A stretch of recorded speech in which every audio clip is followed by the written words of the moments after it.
بسم اللہ الرحمن الرحیم۔ آج کے ہمارے انٹرویو کوچنگ کلاس کو آگے چلانے سے پہلے آپ کو بتاتا چلوں کہ حضور صلی اللہ علیہ وسلم کی سیرت کو سیکوینس وائز ترتیب سے پڑھیں گے۔ اس ترتیب میں حضور صلی اللہ علیہ وسلم کی پوری سیرت اور اس کے ساتھ ایک الگ ٹاپک جس کو مغازی کہا جاتا ہے، مغازی۔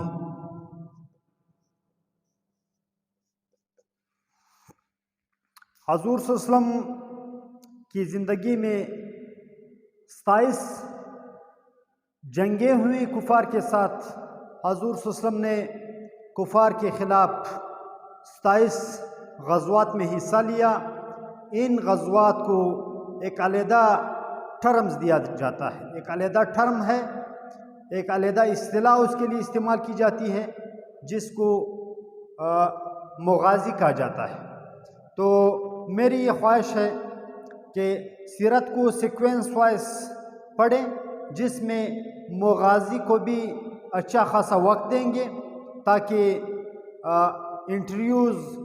مختلف انٹرویوز میں مختلف جابز کے لیے خاص کر مغازی میں زیادہ سوالات پوچھے جاتے ہیں۔ تو اگر سیکوینس وائز سیرت کو چلائیں گے تو مغازی کے بارے میں آپ کا کنسپٹ بہتر طریقے سے کلیئر ہو سکے گا۔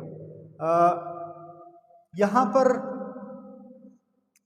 ہم پڑھ رہے تھے ابتلا و آزمائش کا دور۔ اعلانیہ تبلیغ کے ساتھ ہی ابتلا و آزمائش کا دور شروع ہوا۔ اس میں حضور صلی اللہ علیہ وسلم کی سب سے پہلی اسٹریٹجی، سب سے پہلا لائے عمل یہ تھا کہ حضور صلی اللہ علیہ وسلم نے اپنے خاندان، اپنے اہل بیت، ان کی دعوت کی، علاوہ ازیں ان کو کوئی صفحہ پر اکٹھا کیا۔ حضور صلی اللہ علیہ وسلم نے دعوت کی، اپنے اہل بیت کو اعلانیہ دعوت دینے کے لیے، اسلام کی طرف راغب کرنے کے لیے ان کی دعوت کی۔ یہ دعوت حضور صلی اللہ علیہ وسلم نے اپنے اہل بیت جو حضور صلی اللہ علیہ وسلم کے گھر والے تھے ان کی۔ سوال یہ پوچھا جاتا ہے کہ حضور صلی اللہ علیہ وسلم کی اس دعوت میں کتنے افراد شریک ہوئے؟ اس کا اتھینٹک جواب اور اپ ٹو مارک، یعنی آپ گہرائی میں جا کر، بعض نے 35 اصحاب کے نام باقاعدہ گنوائے ہیں، بعض نے 45 لکھے ہیں، بعض نے 40 لکھے ہیں۔ اگر آپ اتھینٹک سیرت کی مختلف کتابوں کو پڑھ کر اس کا کمپیریزن کرو گے تو ان کی تعداد 40۔ حضور صلی اللہ علیہ وسلم کی اس دعوت میں کتنے افراد نے شرکت کی؟ اس دعوت میں حضور صلی اللہ علیہ وسلم کے انکلز، ان کے بیٹوں اور دیگر اہل بیت میں 40 افراد نے شرکت کی۔ ان 40 افراد میں حضور صلی اللہ علیہ وسلم کے چچا ابو لہب بھی شامل تھے۔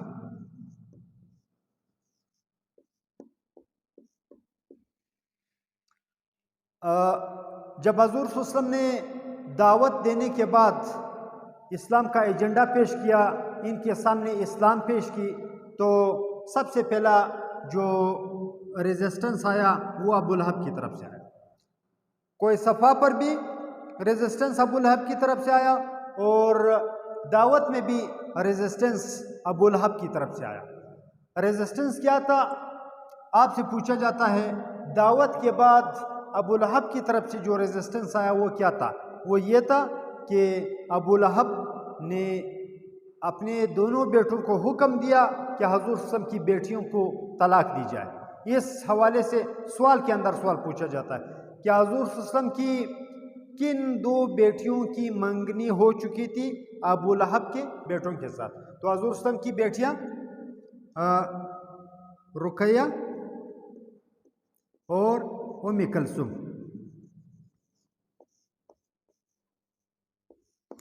ان 2 بیٹیوں کی انگیجمنٹ ہو چکی تھی، ان کا ان کی منگنی ہو چکی تھی ابو لہب کے بیٹوں کے ساتھ۔ سوال آپ سے یہ پوچھا جاتا ہے کہ دور جہالت میں حضور صلی اللہ علیہ وسلم کی نبوت سے پہلے حضور صلی اللہ علیہ وسلم کی دو بیٹیوں رقیہ اور ام کلثوم کی انگیجمنٹ یا ان کی منگنی ابو لہب کی کن بیٹوں سے ہوئی تھی؟ تو ان کے نام کیا تھے؟ عتبہ بن ابو لہب اور عتیبہ۔ عتبہ بن ابو لہب اور عتیبہ بن ابی لہب۔ سوال کے اندر سوال کیا جاتا ہے کہ اس سے قبل حضور صلی اللہ علیہ وسلم کی ایک بڑی بیٹی جس کا نام زینب تھا، حضور صلی اللہ علیہ وسلم کی سب سے بڑی بیٹی جو حضرت خدیجہ کبریٰ کے بطن سے تھی، ان کا بھی نکاح ہو چکا تھا، ان کی انگیجمنٹ بھی ہو چکی تھی، ولیمہ اور ان کا نکاح ہو چکا تھا۔ اور ان کا نکاح کس سے ہوا تھا؟ ان کا نکاح ابو العاص بن عبد العزہ، حضور صلی اللہ علیہ وسلم کی ایک بیٹی، بڑی بیٹی حضرت زینب کا نکاح ابو العاص بن عبد العزہ جو قریش سے تعلق رکھتے تھے ان کے ساتھ ہوا تھا۔ اس کے اندر یہ سوال کیا جاتا ہے کہ حضور صلی اللہ علیہ وسلم کے وہ کون سے داماد تھے جن کو قریش کے پریشرائز کرنے کے باوجود انہوں نے حضور صلی اللہ علیہ وسلم کی اس بیٹی کو طلاق نہیں دی؟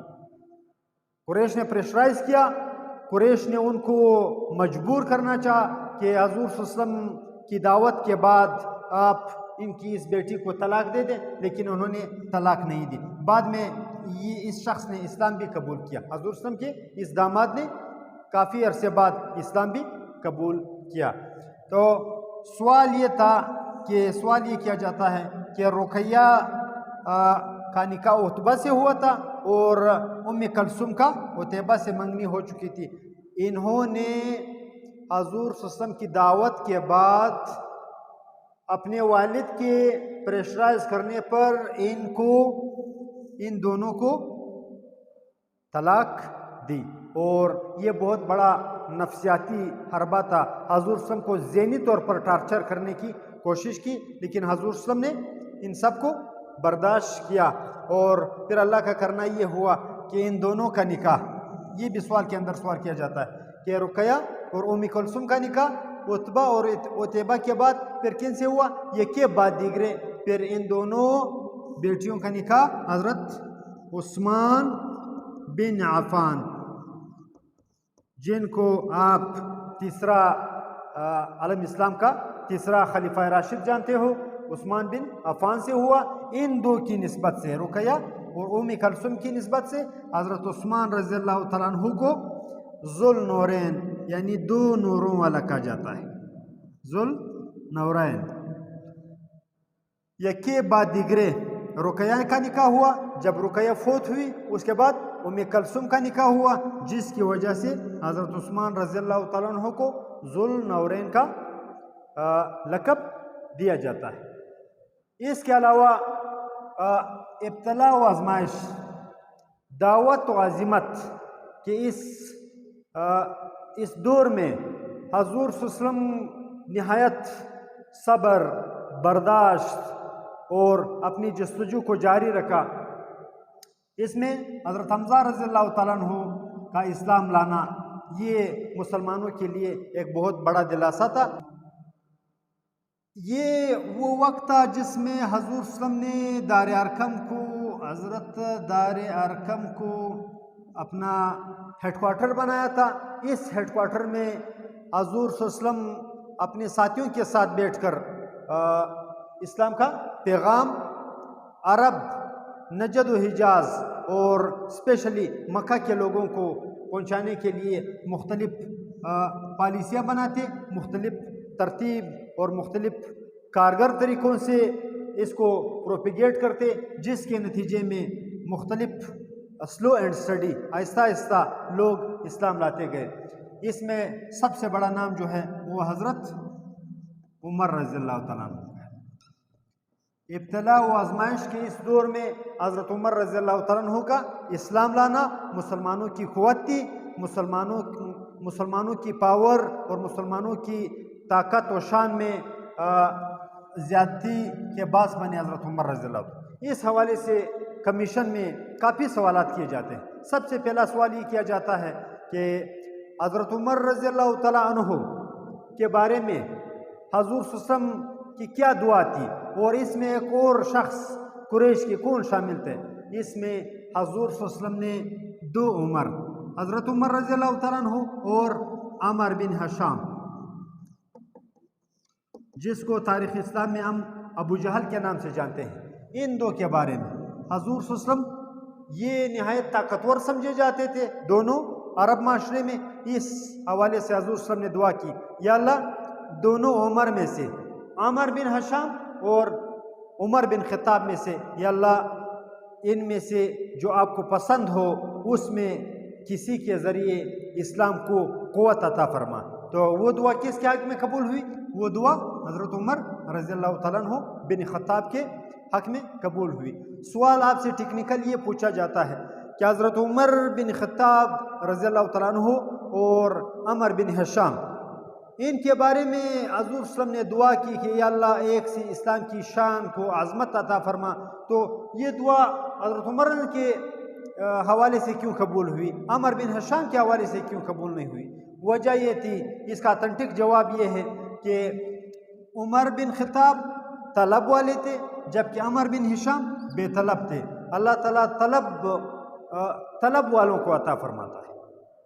کس ترتیب سے؟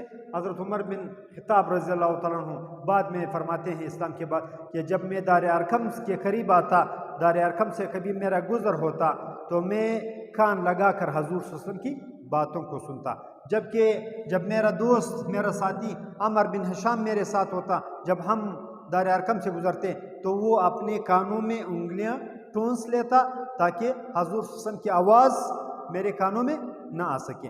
تو یہ طلب کی بات تھی، یہ طلب کی وجہ تھی جس کی وجہ سے حضرت عمر رضی اللہ تعالیٰ عنہ نے اسلام قبول کیا. اس حوالے سے پوچھا یہ جاتا ہے کہ حضرت عمر رضی اللہ تعالیٰ عنہ کا اسلام لانا اور حضرت حمزہ رضی اللہ تعالیٰ عنہ کا اسلام لانا، اس کے درمیان کتنا گیپ ہے؟ یہ بھی اتھینٹک سوال ہے. 3 دن کا گیپ ہے. 3 دن. نبوت کا 6واں سال تھا 6 نبوی کو، دونوں دار ارقم میں مسلمان ہوئے. نبوت کے 6 سال حضرت حمزہ رضی اللہ تعالیٰ عنہ 3 دن حضرت عمر بن خطاب رضی اللہ تعالیٰ عنہ سے اسلام میں سبقت لے گئے. سوال یہ پوچھا جاتا ہے کہ حضرت عمر رضی اللہ تعالیٰ عنہ جب اسلام لائے تو ان کے اسلام کا واقعہ ذرا مختصر سنائیں. ترتیب یہ ہے کہ حضرت عمر رضی اللہ تعالیٰ عنہ عمر بن حشام اور ابو لہب اور دار الندوہ،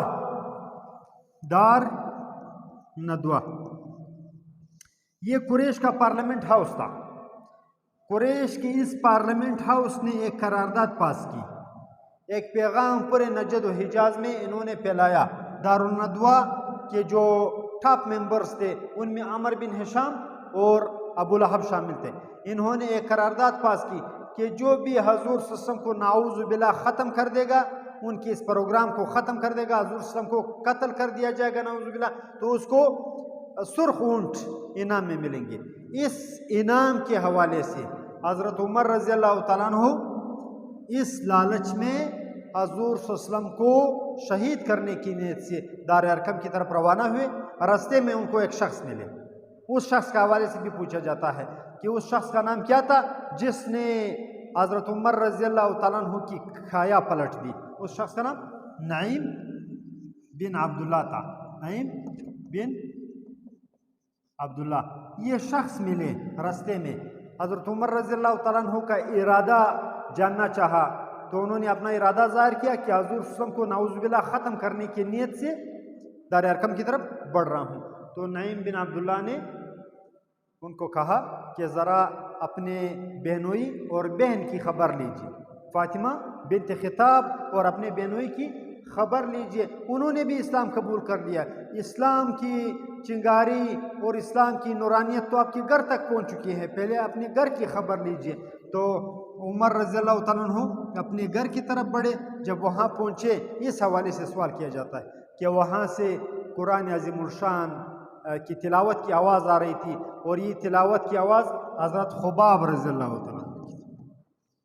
یہ سوال بھی کیا جاتا ہے کہ کون ان کے بہن اور بہنوئی کو قرآن عظیم الشان کی تعلیم دے رہے تھے، تو وہ حضرت خباب رضی اللہ تعالیٰ عنہ تھے، جو ان کی بہن فاطمہ بنت خطاب اور ان کے بہنوئی کو قرآن عظیم الشان پڑھا رہے تھے، اور کون سی سورت پڑھا رہے تھے یہ بھی پوچھا جاتا ہے۔ کس سورت کی تلاوت کی آواز نے عمر بن خطاب کی کایا پلٹ دی اور ان کی ارادہ تبدیل ہوا، تو وہ سورہ طٰہٰ تھی۔ سورہ طٰہٰ کی تلاوت ہو رہی تھی، سورہ طٰہٰ کو سن کر حضرت عمر رضی اللہ تعالیٰ عنہ کا ارادہ تبدیل ہوا اور وہ واپس دار ارقم کی طرف بڑھے۔ وہاں پر انہوں نے حضور صلی اللہ علیہ وسلم کی ہاتھ پر بیعت کی اور اسلام قبول کیا۔ اس حوالے سے پوچھا یہ جاتا ہے کہ حضرت عمر رضی اللہ تعالیٰ عنہ کا اسلام لانا، جب حضرت عمر رضی اللہ تعالیٰ عنہ اسلام لائے تو اس سے پہلے کتنے افراد مسلمان ہو چکے تھے؟ حضرت عمر رضی اللہ تعالیٰ عنہ سے قبل آخری مسلمان حضرت حمزہ تھے جو اسلام لا چکے تھے، ان کی تعداد کم 40 تھی، 39 تھی، اور عمر بن خطاب کی اسلام کے ساتھ ہی اسلام کا چلا پورا ہوا، اسلام 40 کو پہنچا۔ اور آپ کو پہلے بھی بتایا ہے 40 سال کی عمر میں نبوت ملتی ہے، 40 دن کو آپ اگر ہم زالوجی کو دیکھیں، انسانی نفسیات کے حوالے سے بھی 40 دن اہم خصوصیات رکھتے ہیں۔ 40 دن ایک ایمبریو کے حوالے سے، ایک انسانی بچے کے حوالے سے بھی آپ زالوجی میں دیکھیں، اس میں 40 دن کے بعد مختلف چینجز آتی ہے، وہ زائگوٹ بنتا ہے، پھر اس میں آڑیاں آتی ہے، اس میں گوشت آتا ہے، اس میں پھر آنکھیں واضح ہو جاتی ہے، اس میں پھر بال آ جاتے ہیں۔ یعنی حضرت عمر رضی اللہ تعالیٰ عنہ 40ویں شخص تھے جس کی وجہ سے اسلام کو میچورٹی ملی۔ It is the age of maturity, it is the number of maturity. 40 یعنی یہ میچورٹی کا نمبر ہے، اسلام میچور ہوا۔ کس طرح میچور ہوا؟ جب حضرت عمر رضی اللہ تعالیٰ عنہ جس دن اسلام لائے 40 پورے ہوئے، حضرت عمر رضی اللہ تعالیٰ عنہ کے اسلام لانے کے ساتھ ہی دار ارقم سے سب سے پہلے مکہ کی فضاؤں میں نعرہ تکبیر کی آواز گونج اٹھی، نعرہ تکبیر بلند ہوا۔ ابو لہب، عمر بن ہشام، عتبہ، ولید بن مغیرہ اور بڑے بڑے سردار وہ کہاں بیٹھے ہوئے تھے؟ وہ دار الندوہ میں بیٹھے ہوئے تھے، اپنے پارلیمنٹ ہاؤس میں۔ جب انہوں نے نعرہ تکبیر اللہ اکبر کی آواز سنی تو انہوں نے اس حوالے سے فیصلہ کیا کہ یہ ہو نہیں سکتا کہ مسلمان اتنے واضح اور واشگاف الفاظ میں نعرہ تکبیر بلند کرے، ہمیں خدشہ ہے کہ عمر بن خطاب نے اسلام قبول کیا ہوگا۔ اور حقیقت بھی یہ تھی، حضرت عمر رضی اللہ تعالیٰ عنہ کا اسلام لانا یہ اسلام کی شان تھی، یہ اسلام کی قوت تھی، اس سے اسلام کے اسٹرکچر کو ایک بہت بڑا بنیادی فائدہ پہنچا۔ اس اسلام لانے کے بعد حضرت عمر رضی اللہ تعالیٰ عنہ کا اسلام لانا، سب سے پہلے حضرت عبداللہ بن مسعود رضی اللہ تعالیٰ عنہ نے جا کر حرم کے اندر بیت اللہ کا طواف کرتے ہوئے قرآن عظیم الشان کی تلاوت زور سے، نہایت جہری آواز سے، بڑے آواز سے قرآن عظیم الشان کی تلاوت کی، جس کو کفار نے سنا اور کفار نے نہایت برا ریاکشن بھی دیا، ان کو مارا پیٹا گیا۔ اس کے علاوہ حضرت عمر رضی اللہ تعالیٰ عنہ کے اسلام لانے کے ساتھ ہی حضور صلی اللہ علیہ وسلم اور ان کے ساتھیوں کو دلاسا ملا، جس کی وجہ سے اسلام کی تبلیغ و ترویج کو اور بھی اعلانیہ طور پر ظاہر کیا گیا۔ جیسے ہی مسلمانوں نے واشگاف الفاظ میں اسلام کی دعوت دینا شروع کی، دارالندوہ کی طرف سے، ان کے ممبرز کی طرف سے، قریش کی طرف سے اور بھی ریزسٹنس سٹارٹ ہوا۔ ریزسٹنس میں آپ سے پوچھا جاتا ہے کہ حضرت عمر رضی اللہ عنہ کے اسلام لانے کے ساتھ ہی قریش نے کون سے حربیں استعمال کیے. سب سے بڑا حربہ جو تھا وہ انہوں نے ایک وفد کی شکل میں ایک وفد ابو طالب کے پاس بھجوائی. اس وقت میں دارالندوہ کے سرکردہ افراد نے شرکت کی، سرکردہ افراد نے حصہ لیا کہ ابو طالب کو پریشرائز کرنا چاہا کہ یا تو اپنے بھتیجے کو روک لیا جائے یا پھر مکہ سے سوشل بائیکاٹ کے لیے آپ تیار ہو. لیکن جب یہ وفد ابو طالب سے ملا، اس وفد کی قیادت ابو سفیان نے کی. یہ بھی بعد میں اسلام کا شدید دشمن بنا اور اس نے تعلق قبیلہ بنو امیہ سے تھا. اس نے مختلف جنگوں میں اسلام کی مخالفت میں پیش رہا، لیکن بعد میں اسلام قبول کیا. اس وفد کی قیادت ابو سفیان نے کی، جنہوں نے اپنے پاسٹولیٹس، اپنے پوائنٹس، اپنے نکات ابو طالب کے سامنے رکھے. ابو طالب نے حضور صلی اللہ علیہ وسلم کو بلایا، لیکن حضور صلی اللہ علیہ وسلم نے اس موقع پر ایک جملہ کہا. تو اس جملے کے حوالے سے آپ سے کمیشن میں اکثر سوال پوچھا جاتا ہے، اور یہ ریپیٹڈ سوال بھی ہے کہ قریش کے وفد نے جو تجاویز پیش کی کہ حضور صلی اللہ علیہ وسلم کو اس کام سے روکا جائے، اس کے بدلے میں وہ جس عورت سے شادی کرنا چاہتا ہے ہم اس کی شادی کا بندوبست کریں گے. اگر وہ سردار بننا چاہتا ہے تو ہم سرداری کے دستار ان کے سر پر رکھ دیں گے. اگر وہ بیمار ہیں ان کا علاج کر دیں گے. کافی نکات تھی، کافی پاسٹولیٹس تھی جو ابو طالب کے سامنے رکھی گئی. لیکن جب ابو طالب نے حضور صلی اللہ علیہ وسلم کو بلایا تو حضور صلی اللہ علیہ وسلم نے ایک جملہ کہا، اور وہ تاریخی جملہ ہے اپنے مشن اور ویژن کے حوالے سے. حضور صلی اللہ علیہ وسلم کا مشن اور ویژن، آج بھی اگر کوئی اپنا مشن اور ویژن ایک مرتبہ اپنا مشن اور ویژن وہ رکھ لے تو اس پر پھر نہایت تدبر کے ساتھ، نہایت غور کے ساتھ پہلے اپنا مشن اور ویژن کلیئر کر لے، بعد میں پھر اس پر جم جائے. تو حضور صلی اللہ علیہ وسلم نے ایک جملہ کہا، اور وہ جملہ کیا تھا کہ اگر قریش تو ابھی ایک لڑکی دینا چاہتے ہیں، دستار سرداری رکھنا چاہتے ہیں اور علاج کرنا چاہتے ہیں، اگر اے چچا اگر میرے ایک ہاتھ پر وہ سورج لا کر رکھ دیں، دوسرے ہاتھ پر چاند لا کر رکھ دیں، تو پھر بھی میں اپنے مشن اور اپنی ویژن یعنی اسلام کی تبلیغ سے قطعاً رک نہیں پاؤں گا. تو یہ واشگاف الفاظ میں حضور صلی اللہ علیہ وسلم نے اعلان کیا، جس کی وجہ سے قریش کی اذیتیں اور زیادہ ہوئی، اور بالآخر اس کا نتیجہ کیا ہوا؟ اس کا نتیجہ ہجرت کرنے پر اس کا یہ لاسٹ نتیجہ آیا کہ حضور صلی اللہ علیہ وسلم نے مسلمانوں کو ہجرت کرنے کا حکم دیا، جس کو ہجرت آبشہ فیز 1 اور ہجرت آبشہ فیز 2 کہا جاتا ہے. اس کو پھر اگلے لیکچر میں پڑھیں گے. آخر میں بتاتا چلوں کہ چینل کو سبسکرائب کریں اور سائڈ پر دیا ہوا آئیکن کا بٹن دبانا نہ بھولیں، تاکہ ہر نئے آنے والے ویڈیو سے آپ بر وقت مطلع ہو سکیں.